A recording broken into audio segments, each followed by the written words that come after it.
अस्सलामुअलैकुम, आई इमरान आसम अलीम जी।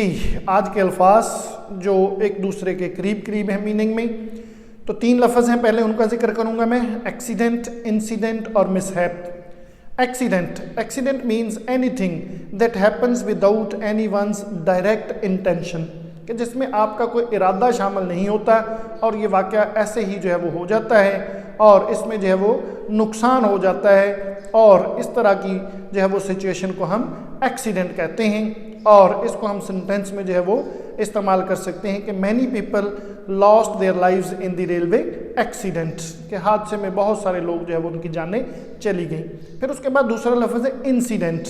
तो एक्सीडेंट और इंसिडेंट में जो डिफरेंस है, incident means something which happens in the regular course of things, कि रोज़मर्रा ज़िंदगी में जो वाक़यात होते हैं उनको हम जो है वो इंसिडेंट्स कहते हैं। ये एक्सीडेंट्स नहीं होते, बल्कि ये रोज़मर्रा ज़िंदगी में होने वाले जो वाक़यात होते हैं उनको हम इंसिडेंट्स कह देते हैं। और सेंटेंस में हम इस्तेमाल कर सकते हैं कि please relate some funny incidents of your life, कि अपनी ज़िंदगी के कुछ अच्छे वाक़यात, मुज़ाहिया वाक़यात जो है वो सुनाएं। रिलेट होता है बयान करना, किसी चीज़ को जो है वो सुनाना।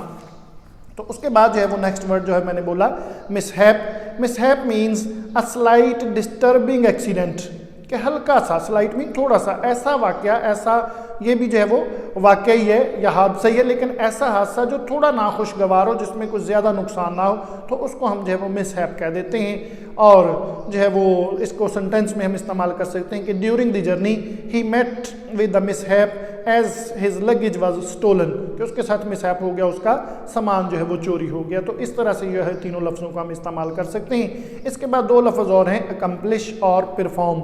ये भी जो है वो एक दूसरे के करीब करीब हैं। तो accomplish means to finish. Accomplish का मतलब होता है किसी काम को पूरा कर देना, किसी चीज़ को कंप्लीट कर देना जो है वो, यानी कि इसमें कंप्लीशन का एलिमेंट जो है वो ज़रूर शामिल होता है। और इसको हम जो है वो सेंटेंस में इस्तेमाल कर सकते हैं कि ही did not rest until he had accomplished his task, या जब तक उसने अपना काम पूरा नहीं कर लिया वो उसने रेस्ट नहीं की।